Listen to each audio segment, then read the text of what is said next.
Namaste, Jai Bhairava, Jai Matara, Jai Makamakhya. So I was traveling for the last quite a few days, and therefore I could not make any videos. Um, this recording is going to be slightly different from my previous recordings. This is not. This will have two parts. One is for the upcoming Bhairava Jayanti that is coming up. Uh, that and then the next part is going to be a little different from all the other recordings that I've done till now. That is more of a kind of a rebuttal to few things.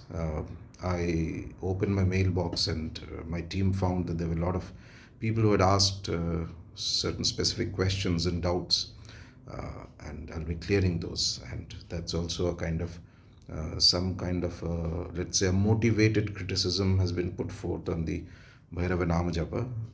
I'll be answering those in the next part of the second part of the video.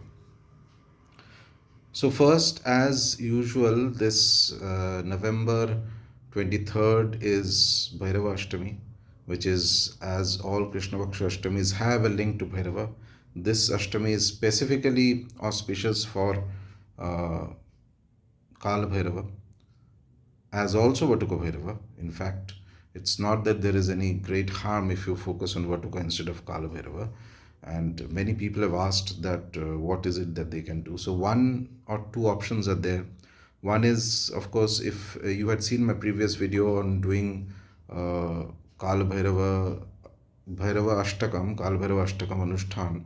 If you are in the process of doing it, or if you have the time for it within this phase till the Kalabhairava Ashtami comes, you can do that. Or you may do a chanting of the Om Bhairavaya Nama, as was suggested at an earlier time. I think last year I had made a video on this. So you can keep doing that, as many malas as you want, entirely up to you. Not a compulsion ki you have to do so many malas in this. Very simple process. Light a diya, sit down and use a mala and keep doing that, as many malas as you want, till the day of the Kalbhairav Ashtami. So it will kind of build up the power and energy. A third option that you may do, especially for people who have also been doing, who have done this mantra, and also they have shifted to the Vatuka Bhairava mantra, whether it is the Vatuka Mula mantra or just, especially the Mula mantra, in fact. They may try to do the Vatuka Bhairava Mula mantra more number of times. Very simply take a manasika sankalpa that you want to do Vatuka Bhairava Upasana. Increase your Vatuka Bhairava Upasana. So do the malas. Again, I will not mention the counts. It could be 3 malas, 5 malas, 10 or 11.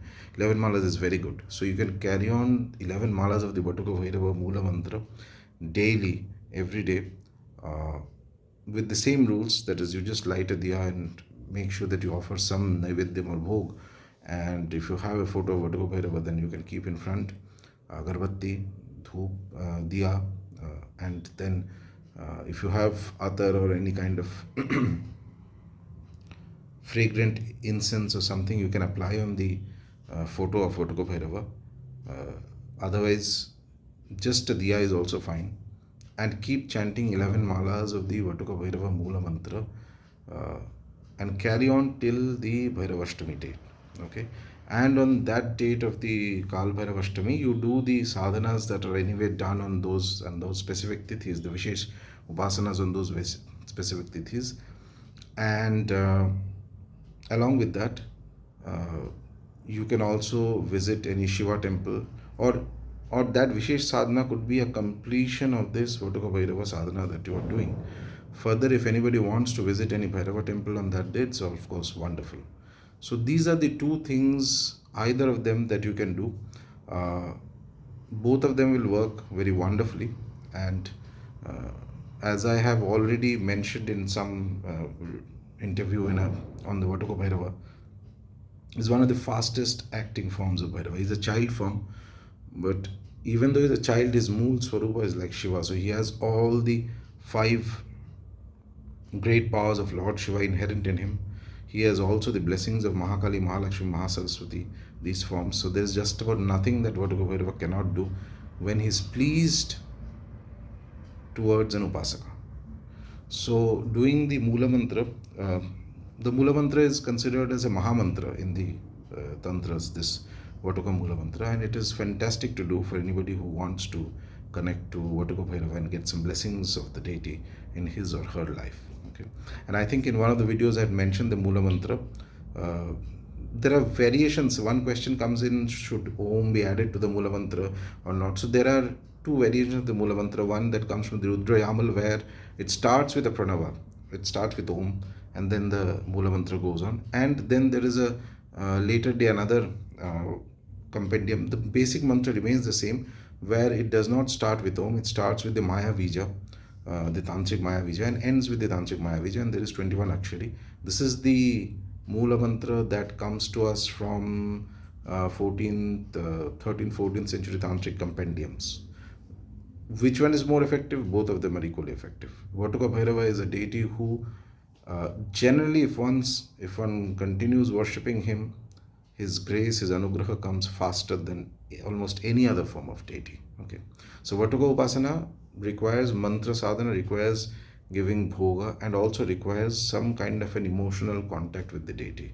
You must have that bhava of feeling of love and devotion towards Vatuka, and then he responds much faster.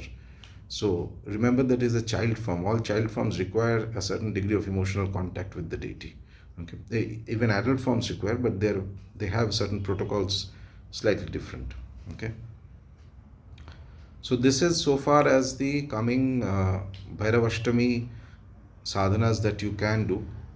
Now in this section, as I mentioned, this will be a slightly different one. So I saw that there were quite a few emails from people who had send me queries. Apparently, some people had put up some posts or Instagram or something regarding certain criticisms of the Bhairava Japa. So I'm going to deconstruct those criticisms so that there is no misinformation being spread among people. Okay. It's important to do these once in a while because there are all sorts of people with all sorts of vested interests in their mind, which they, because of which they will put up various contrary informations, pointless criticisms, more or less to divert people and things like that. So it's important to clear the air and important to do it uh, critically, objectively, as and when required, so that wrong information does not mislead people. Okay. So the first, I've noted down the points, so I'll be discussing them one by one. The first point that seems to have been made by somebody in some Instagram post is that Om Bhairavaya Nama is apparently a fake mantra and things like that. Uh, Anybody who has even the slightest understanding of mantra shastra, slightest actual understanding, instead of all Harry Potter stories and all that and fancy ideas without any base, not that actual understanding. So the first principle is that every name in Sanskrit is like a mantra. So the names of the deities themselves are like mantras. So we have the recommendation of great upasakas and saints who say that even the name of a deity, for example, Kali, Durga, Bhairava, that name itself is a mantra in itself. Okay, the name has the power of a mantra. That is the beauty and the scope and the depth of the Sanskrit language, and that is one of the primary reasons why it is called a Deva Bhasha, because through Sanskrit you are able to create deities, you are connected to deities, and the whole language is a mantric language. Even other languages can also be mantric, but the potency of a classical language to contain the power of mantras is far greater than a non-classical language. Okay, so we won't go too deep into that, but this is the core idea. So now that we know that every name of a deity, for example, Rama, Krishna, Kali, Durga, Hanuman, or Bhairava, is a mantra in itself. So when pronouncing this, when using this, an upasaka or anybody for that matter may change it a little bit, and which is a very standard practice, by the way, which is that you use a certain vibhakti in Sanskrit. So instead of Bhairava, you do Bhairavai, you add a Om and then Nama. And this can be done with any name. Om Ramaya Nama, Om Krishnaya Nama, Om Durgaya Nama. You can add it to any name. It is not a new mantra that is coming into existence. It is basically that same Nama, but using a particular Sanskrit vibhakti, so that's easier to say or pronounce or chant for that matter, which is what is used in many places in Mantra Shastra. It's a very standard thing to do. In fact, most of the texts on Bhairava, Mantra, Krama, and Upasana that are available, you'll see that when the Bhairava Shasnamas are recorded, uh, in the original Mula Grantha, it is recorded as a series of names without any addition before and after. However, when it is brought into practice through the traditions, very often it is customary to add one of the vibhaktis. In this case, the Chaturtha vibhakti, where any of the names of Bhairava, for example, the Bhairavaya Nama, Bhutnathaya Nama. So it is chanted like Zom Bhairavaya Nama, Bhutnathaya Nama, like this. In terms of some other prayogas of the mantra, by the way, this pranava vija changes into some other vija, and that changes accordingly the energy of the whole recitation of the mantra and the various kramas and the applications of the mantra that comes in.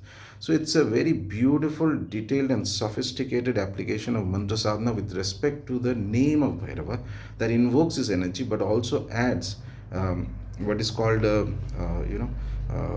samputikarana to the name along with a vija, depending on what exactly is the kind of specific type of nature and result from that recitation, parayana of the names or the japa of the names that is expected for the upasaka. Now, this more details of the vijas I will not go into, because that you will need a hand holding of a guru to ensure that you are doing the right krama of vija. For example, there is one specific vija which, if added to the names in this mantra only, Om Bhairavaya Namam, if you change the Omkara and you add another specific kind of vija and you do that sadhana, so very quickly in few months, tremendous amount of knowledge and wisdom comes to the upasaka. There is another one which, if done, removes poisonous effects from dangerous chemicals and things like that. So it's a whole science and art in itself of how to use these namas and the mantras. Given this, Om Bhairavaya Nama is absolutely a valid japa to do of a nama of Bhairava, and it is completely absurd and nonsensical to claim that this has no basis in mantra shastras. I have serious question marks on the actual study of any individual who mentions such a nonsensical and absurd claim. Because even the texts that are published today from on the Bhairava Kramas Tantras, and the places where actually these sadhana is done more intensely, as Bhairava is considered as a primary form. There are certain places in India where Bhairava intense Bhairava upasanas are done, and then they're clubbed with other Devi sadhanas for various kinds of applications of things like that. It's a very standard thing to do Om Bhairavaya. It's nothing, not a miracle, not something invented out of the thin air. It's standard and it's there. There's no question about it. So that anybody who's doing this and has been doing this should have zero doubts in his mind, and ideally you should not listen to divergent noises without asking for actual evidence and proofs and all sorts of contrary claims made in certain pompous manner to make it appear as authentic. There's nothing authentic like that. So nama smarana of a devata in this age is very, very genuine practice that has been encouraged by a lot of saints and a lot of siddhas and mahapurushas. In that, take the nama, change the vibhakti a little bit. It is still the nama. You can add the pranava and the nama at the end, and therefore it becomes like a mantra that you can chant instead of just the nama. You can chant the nama also, but this becomes a little bit more effective. Adding the pranava has another effect. It, as one adds the pranava, it curtails certain edge of the mantra. So there is edge, means there is, as depending on the shakti of the mantra, depending on the specific name that is being used, there is a certain amount of urja and shakti that is generated. So adding a pranava sometimes can soften the effect a bit, so that it's easier for people to digest. Now there is another question that comes in. Some people ask that can Om be chanted by everybody? In the Vedic Krama, no, but in the Tantric Krama, yes. There are many mantras, as I mentioned. Even the Vatuka Bhairava Mula mantra in many of the Rudrayamala mantras start with Omkar. So there are many mantras in the Tantric Krama that start with Omkar. If you have an upadesha from somebody, you can definitely do that. If you have diksha, you can 100% do that. If you have Purnabhishek Diksha, then anyway that individual is considered to have the authority to chant any mantra of any deity after Purnabhishek. More or less, you have the authority of the Guru to do that. Okay, so there should not be any doubt on this matter, and one should not get confused. Uh, and let me reiterate this: when we started, me and a couple of people I guide started this Om Bhairavaya Nama. From that point onwards till now, in the last Ashtami, there is more or less nearly a crore of japa that has happened. So this is organically happening, and this will keep happening, and it doesn't matter who thinks what about it. It's irrelevant. Nobody, I repeat, nobody has the power to stop this, because nobody is even, it's not like something like a promotion that is being done and going ahead and telling ki everybody sit and do. No, this has happened entirely as an organic, for lack of better words, movement, or whatever you want to call it. So it has just caught on with people. People have done this. If you do this sometime, you feel certain positive effects. One of the effects is that when you chant the name of the deity, the next question in this same context comes in that, I think the same email mentions that there are some 70 million Bhairavas and all that. That is not true again. So what is there? 70 million is actually coming from the 7 crore mantras that come out of the from the holy mouth of Lord Shiva in all the 5 Amnaya directions. 7 crore mantras are there. Each of these mantras are vidyas. Now, each vidya does not have a Bhairava necessarily. Each mantras have their own classifications and different stratas in which they work. But we are not going into all those technical details. When it comes to the Bhairavas, more or less the tantras are in agreement that there are, in some tantras, 108, and in most tantras, there are 64 key Bhairavas that are mentioned.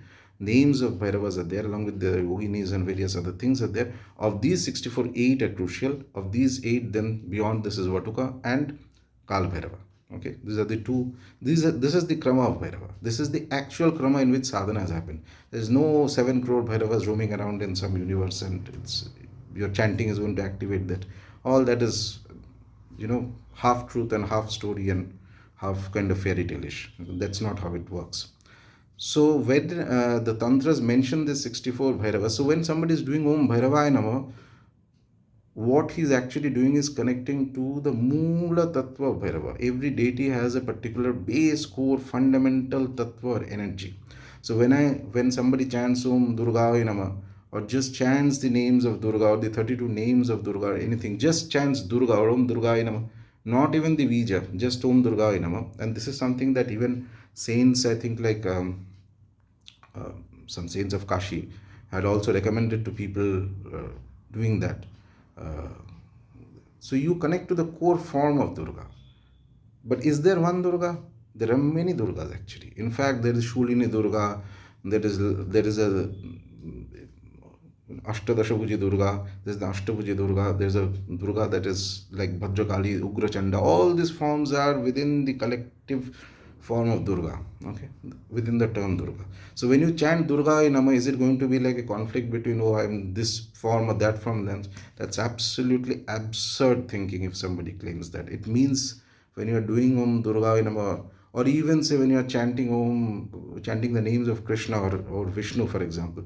Om Vaishnava Nama, suppose you are doing. Okay, Vishnu has so many avatars. All these are fundamentally Vishnu Tattva. But there's a difference. So is it wrong to chant just the name of Vishnu? Or is it wrong to chant even Shiva, for example? Om Namah Shiva, if you're doing. Shiva has the text mentioned that there is Srikantha Rudra, there is in the Satya Yuga, there is Swachanda form. Various forms are there, various manifestations of Shiva are there. All major deities have multiple manifestations, but there is still a core essence. So when you use their primary name and you do it with a sense of devotion, you connect to that core essence and energy, and that transforms the individual. Same way, when somebody does Om Bhairava Nama, it connects them to the core essence of Bhairava, which is Para Bhairava. It makes you meditative, and that is an experience many people have had, which is what I say. At the end of the day, the proof of the pudding is in eating it. Because the kind of emails I get, and my team checks them, I don't get the time to check all the emails in my IDs and various things. So the kind of positive effects that have happened is tremendous on people, and that is why it catches up with people. And once they see the effects, they keep continuing. Months goes to years. I mean, if it was that problematic, they would have faced consequences that would have stopped them naturally from continuing this practice. On the contrary, the evidence says, both in the spiritual logic as well as the actual evidence of this japa, very clearly demonstrates that this is one of the best. I'm not saying this is the best, but it's absolutely safe, and not only safe, as one keeps chanting Om Bhairava Nama in this particular context of the times that we live in, it creates a certain sense of fearlessness in the Upasaka. That is the first blessing of Lord Bhairava that comes. So it's not that your circumstances will change, but more importantly, you'll be less scared of, your anxiety levels will decrease. That is a typical blessing of Bhairava. People have experienced it, and as I say, as with the times that are coming, automatically more and more people will do this. It's something whose time has come. It is something that cannot be stopped by a few empty criticisms or motivated, agenda driven, baseless accusations and criticisms here and there. So this is here to stay. Nothing can change this. Number two, if there is somebody who is skeptical and doesn't want to do, of course, there's no force. There's no question of force. All I do is I put up the videos, and if you feel that you want to connect to this, go ahead. If you don't want to do it, don't do. There's no compulsion. Anyway, that goes without saying. But then that is what I've maintained right from day one. And in spite of that, there are people who have done, and there are people, the number of people who are doing is only increasing. And as it will increase as the years go by. This is something that is, let's say, for lack of better words, it's something been decreed. It is going to happen. Nobody can stop this. Next, in the same context, apparently there was also uh, uh, a sarcastic criticism from the same sources or source, who mentioned that how can somebody change destiny of this, that, blah blah, various things. So again, this reflects, in my opinion, a complete um, a foolish understanding how destiny works, how spirituality works, how remedies work. The fact that if you read the Brihat Parashara Hora Shastra, any of the texts, the fact that they mention various kinds of remedial measures, it means that number one, the karmas can be changed. And this is something that even people like Ramakrishna used to say, and various other people used to say. Uh, Whether it changes something, whether it changes the destiny of a nation or not, is irrelevant. The point is, as more and more people do, it brings about a spiritual change, which is already there. In fact, we may look at it this way, that doing the Bhairava Japa is destined, and that is why it is happening. Instead of thinking that doing the Bhairava Japa is going to cause a change or not change, that is the future, for future to reveal what it will do and not do. Let's forget that. The fact that people are doing it, the fact that people are organically connecting to it, automatically indicates that this is something that is decreed by nature, decreed by destiny, decreed by the gods, decreed by Bhairava himself, that it is going to happen. So there is nobody, no amount of criticism, no amount of vague, all these things is going to be able to stop this. That much is certain. So this whole question of how can somebody change destiny of nation is absolutely irrelevant, and most likely, in my reading, this comes from a very motivated space of perhaps jealousy, envy, or something like that. So given that a comment was made, so the rebuttal to this is that the destiny of a nation, destiny of a race, destiny of uh, a house, for example, from a house to a nation, or a race of people, changes by the karmas they do. So destiny is neither fixed. It is fixed, but not necessarily fixed in a way that it cannot be changed ever. Destiny works in a way that there are feedback loops, and that is why we have the concept of remedial measures, which pretty much every single text of Jyotisha, every single text of Prayogas talk about. That if there is an issue XYZ, so you worship XYZ deities. For that, you need to have certain degree of knowledge of Jyotish to see that how remedies work. But regardless of Jyotish, this is an idea that even saints like Ramakrishna used to consistently say, that suppose you have a lot of karmic, things to be done or to be faced. Now, if you keep doing japa of a deity, you're doing sadhana of the deity. So suppose you were meant to face a thing to the degree of 10, the sadhana reduces the impact, and you may end up facing maybe just an impact of a degree of 2 instead of 10. Same thing now applies when multiple thousands of people keep doing it for a nation. So automatically, not for the nation, you don't even have to think of it. Basically, the fact that people do it, as people change, their energies change, it also has an impact. This is how the world works. The world doesn't work in set fixed lines, not in dharma at least. I mean, this should have been common sense for somebody who claims various, I don't know, whatever. But this is absolutely basic. If so, there is no question of whether that it is going to change tomorrow or not change. What will happen in the future will reveal. Let's not go into wondering. And if somebody is not interested, nobody is asking that individual to be interested in these things. But at the same time, let us look at it this way, that the fact that so many people are doing, and the fact that this is only increasing in time, is an indication that nature and the deities and Bhairava actually wants that people should be chanting this mantra at this time. Very recently, I had some interaction with a few sannyasis, a couple of them at different places as I was going about looking for land for the Bhairava temples. They were very enthusiastic about it, and some of them had very sharp intuitive abilities and powers. Uh, it was nice conversing with them, and they were all they could sense it in their intuitive states that the rise of the Bhairava Nama is a very, very crucial first step for building up a certain degree of power and protection that is required for the coming times, for the destiny of this larger destiny of this nation. So it is not a coincidence that suddenly, out of the blue, people developed the desire to do this. So I think that is a very good thing that people do.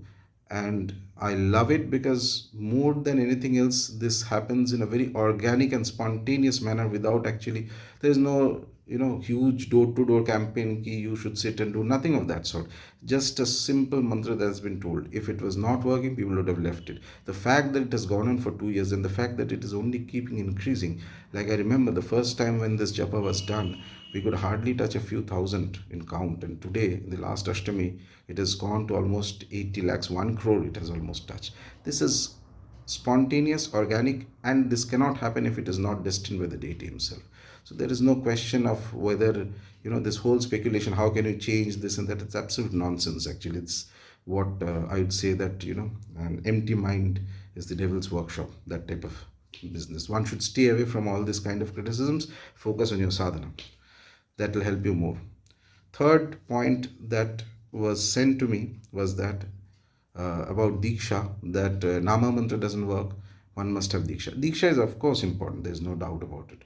Uh, Something I've stressed multiple times in various talks and podcasts and various places. But the idea that without Diksha you cannot progress, Nama Mantra doesn't work, is also not correct. The idea that Diksha automatically will make you progress, that is also not correct. I have seen enough number of people with a lot of Dikshas and absolutely no spiritual depth in them. Nothing. That's because, unfortunately, the method of Diksha and the method of going from one Diksha to the other has been very simplified in this era. A lot of factors have come in. I don't want to go into all that, but uh, the important thing is that each individual, with or without diksha, even after diksha, you will have to still do a lot of upasana, still do a lot of practice. The idea that somehow nama mantra does not help a person to progress is completely wrong. In fact, we know that basically in this Kali Yuga, Nama Mantra is one of the best things to do for a deity in Kali Yuga, among all other sadhanas possible. Of course, if one has Tantra Diksha and does formally practice deeper, it's always good. But it is not a guarantee that automatically by having the Diksha you will progress, because there are many other factors that come into play. But even for somebody to be able to effectively use a Diksha, one must have a certain amount of spiritual base. And that base comes from those upasanas which are allowed to be done by people even without a Diksha. Primary of them is taking the name of a deity. There is absolutely no need to have any kind of lot of complexities in doing that. All one needs is consistency and a certain degree of faith and devotion on the deity. And if you keep taking the names, the name itself has a power. The power itself changes the individual and makes you, or makes that individual, the upasaka, fit to advance to that stages where, if needed, when needed, automatically the doors of Diksha are open. But even without Diksha also, if somebody carries on doing the Nama Mantra of a deity for years, consistently with faith, there is a lot of progress that will happen. We have evidences of many people like this who have done that.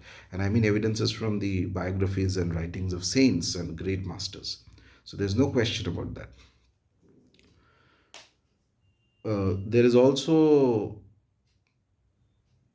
Another uh, point that was sent to me in an email, that apparently the worship of Kali in places like Bengal has caused a lot of political and whatever kind of damage and this and that, and that is why Kashmir is also damaged. I think that is complete nonsense. Further, more rubbish, if you ask me. One line answer to this.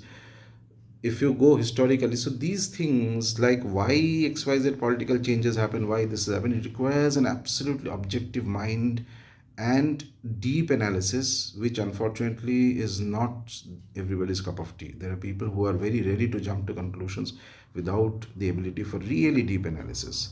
So first thing you have to ask is that one of the places where the Vedic religion was most prominent was in the present day Pakistan, right up to the Gangetic belt. So if the Vedic religion was that prominent in Pakistan, why did it get cut off from India, and why did the whole culture change to another religion? If the Vedic religion was that strong, why did somebody have how did somebody have the authority to come and destroy a temple as powerful and as holy as, say, the Kashi Vishwanath? Was there a tantric practice going on? No.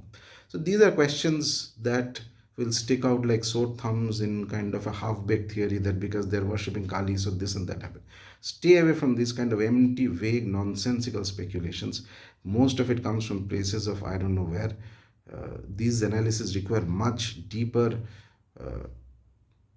much contemplative and evidential introspection, and it is not so easy, and it is not my aim in this video to go into depth of all these things, because this is not the purpose of the video, but only to mention that whenever you hear this kind of ideas that it happened because of Kali was being worshipped, it's all mostly, people have their own biased ideas of various things which they portray in terms of spiritual words and jargons and make it look all fancy and authentic, but that's not so simple.